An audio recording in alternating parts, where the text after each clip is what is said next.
ప్రభుత్వ సలహాదారు సజ్జల రామకృష్ణారెడ్డి గారిని ఉద్దేశించి కొన్ని వ్యాఖ్యలు చేశారు వైఎస్ సునీతారెడ్డి.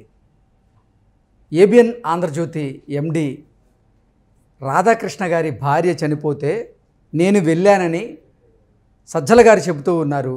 అవును, ఏబిఎన్ ఆంధ్రజ్యోతి రాధాకృష్ణ గారి భార్య చనిపోతే నేను వెళ్ళాను, ఎందుకంటే తను నా పేషెంట్ కాబట్టి నేను వెళ్ళాను.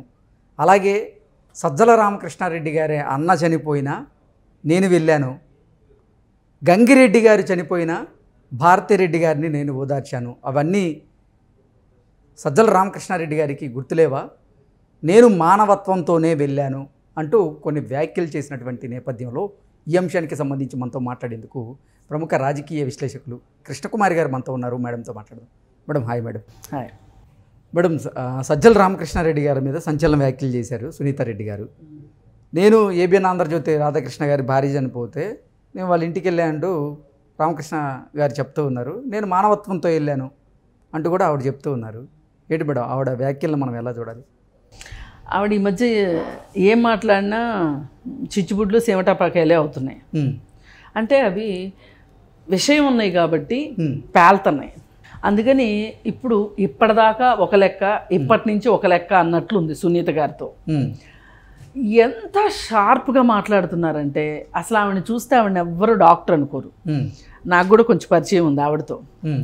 ఎవరో అనుకున్నా నేను, అంత పెద్ద డిపార్ట్మెంట్ హెడ్ అని నేను ఊహించలా. ఇన్ఫెక్షస్ డిసీజెస్ అంటే అపోలో హాస్పిటల్ మొత్తానికి ఆవిడ చీఫ్. అమెరికాలో చదువుకుని వచ్చారు. అయితే మరి ఇండియా ఎందుకు వచ్చారో తెలియదు, వచ్చి అపోలో హాస్పిటల్లో జాబ్ చేస్తున్నారు. మంచి డాక్టరు ఆవిడ. కానీ పరిస్థితులు మనుషుల్ని ఎలా మారుస్తాయి అంటే సిచ్యువేషన్ డిమాండ్ అంటారు కదా, క్యారెక్టర్ డిమాండ్ అంటారు సినిమాల్లో అన్నట్లు. ఇప్పుడు ఆవిడ ఆ పరిస్థితిలోకి వచ్చింది. సూటిగా సూదంటి రాయిలాగా మాట్లాడుతుంది. ఈయన ఉద్దేశం ఏంటంటే సజ్జల రామకృష్ణారెడ్డిది, ఏబిఎన్ ఆంధ్రజ్యోతి రాధాకృష్ణ ఈవిడికి బాగా నూరిపోస్తున్నాడు. ఎందుకంటే ఆయన చంద్రబాబు నాయుడు వైపు కాబట్టి. చంద్రబాబు నాయుడు డైరెక్ట్గా మాట్లాడలేడు కాబట్టి ఈవిడితోటి అసలు రాధాకృష్ణే కూర్చొని ప్యాకేజ్ మాట్లాడాడు అన్నంత లెవెల్లో వీళ్ళు క్రియేట్ చేస్తున్నారు. మొన్న విమలారెడ్డి కూడా మాట్లాడింది ఇదే మాట. వాళ్ళ దగ్గర బాగా ప్యాకేజీలు తీసుకున్నట్టున్నారు, ఇద్దరు బాగా ముట్టినట్టున్నాయి వీళ్ళకి, అందుకే వీళ్ళిద్దరు ఇట్లా ఉన్నారని ఆవిడ మాట్లాడింది.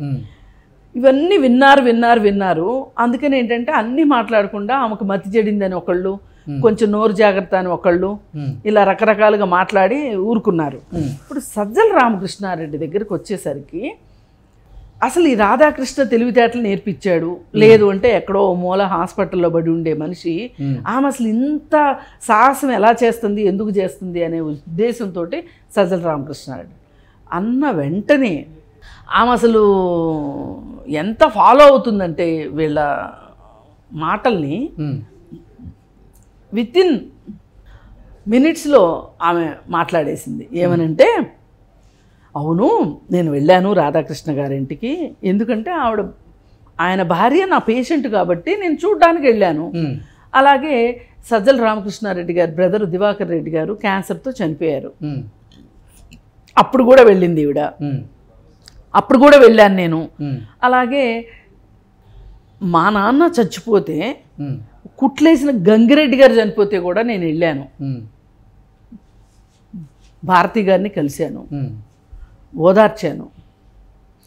అప్పటికి ఆవిడికి తెలుసు ఇంత కుట్రుందని ఆవిడికి తెలియదు.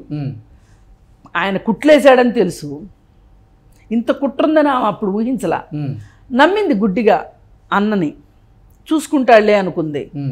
అయితే మరి ఆయన్ని కూడా కలిశాను కదా, నాకు మానవత్వం ఉంది, ఒక మనిషిగా కలుస్తాను, తెలిసిన వాళ్ళ ఇంట్లో ఏదైనా చనిపోతే డాక్టర్గా కలుస్తాను అని ఇండైరెక్ట్గా ఏం చెప్పిందంటే, మీకు రాజకీయాలు తప్పితే, హత్యలు తప్పితే, డబ్బులు తప్పితే మానవత్వంతో మీకు పని లేదు అని చెప్పి ఆవిడ చొరకంటిచ్చింది వాళ్ళకి. మనం ఈ విధంగా చూసుకుంటే అసలు సునీతారెడ్డి ఎంత తక్కువ టైంలో ఎంత షార్ప్గా అయిందంటే, మొన్న ప్రెస్ మీట్లో మాట్లాడుతూ ఆవిడ ఏమందంటే, ఆ మాట నాకు బాగా నచ్చింది. ఈ కేసు ఇంత క్లియర్గా సాక్ష్యాధారాలు కనిపిస్తుంటే ఒక హెడ్ కానిస్టేబుల్ క్లియర్ చేసే కేసు ఇది. దీనిలో రాజకీయ జోక్యం ఉండబట్టే, మీరు మేనేజ్ చేయబట్టే ఈ కేసు సిబిఐ దాకా వెళ్ళింది. అసలు సిబిఐ ఎందుకు ఇన్ని ఆధారాలు ఉన్న తర్వాత? అంటే మీరు హత్యని ఎంత డెలిబరేట్గా, ఎంత ఓపెన్గా చేసి మీరు ధైర్యంగా ధీమాగా సమాజంలో తిరుగుతున్నారు, సిగ్గు ఎగ్గు లేకుండా, మానవత్వం లేకుండా అని ఆవిడ మాట్లాడుతుంటే ఆశ్చర్యంగా ఉంది. అసలు సునీతారెడ్డి గారి దగ్గర నుంచి ఈ మాదిరి ఎక్స్ప్రెషన్స్ కానీ, మాటలు కానీ, మాటకు మాట తూటాలు పేలుస్తుందంటే ఆవేదన నుంచి వస్తున్నాయి అవన్నీ. ఈ ఆవేదన ఇందాక నేను అన్నది డిమాండ్, సిచ్యువేషన్ డిమాండ్ అన్నది ఇదే. ఆ బాధ నుంచి ఇప్పుడు ఇదే ఇంకెవరన్నా హత్య చేశారనుకోండి, జగన్మోహన్ రెడ్డి తేల్చలేదనుకోండి, ఆవిడకి ఇంత బాధ ఉండేది కాదు. కానీ చేసింది ఎవరో తెలిసి కూడా తన రాజకీయ లబ్ధి కోసం, తన ఇంట్లో డిమాండ్ కోసం, తన హోమ్ డిపార్ట్మెంట్ డిమాండ్ కోసం జగన్మోహన్ రెడ్డి మిన్నకుండిపోయాడే, చేతులు కట్టేసుకుని కూర్చున్నాడే, మళ్ళీ ఆ హత్యని కూడా రాజకీయాలకు వాడుకున్నాడే, అది ఆమె అసలు బాధ. అంత కంఠశోష ఎందుకు అంటే అది నిజంగా ఇప్పుడు పుట్టిన వాళ్ళు ఎవరైనా గిట్టక తప్పదండి, చనిపోతారు. కానీ చనిపోవడం వేరు, చంపబడటం వేరు. ఆ చంపబడటం కూడా ఎవరో తెలియని వ్యక్తుల ద్వారా వేరే వేరే కక్షలు కార్పణ్యాల కోసం చంపటం వేరు. కేవలం రాజకీయంగా ఉపయోగించుకోవటం కోసం, రాజకీయ లబ్ధి కోసం అయిన వాళ్ళే చేయడం దుర్మార్గం.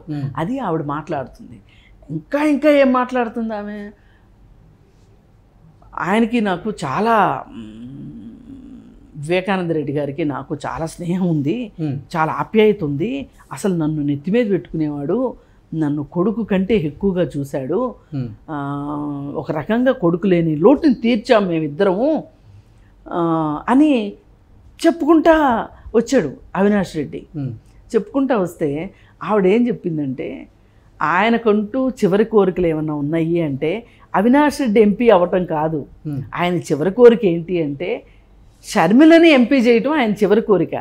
ఆ చివరి కోరిక గురించి ఎక్కడ ఆ చివరి కోరిక విషయం వీళ్ళకి అడ్డం పడుతుందో, వీళ్ళ కాళ్ళకి అడ్డం పడుతుందో అని చెప్పి ఆయన్ని అడ్డు తొలగించుకున్నారు. ఇది ఆవిడ చెప్పదలుచుకున్నది.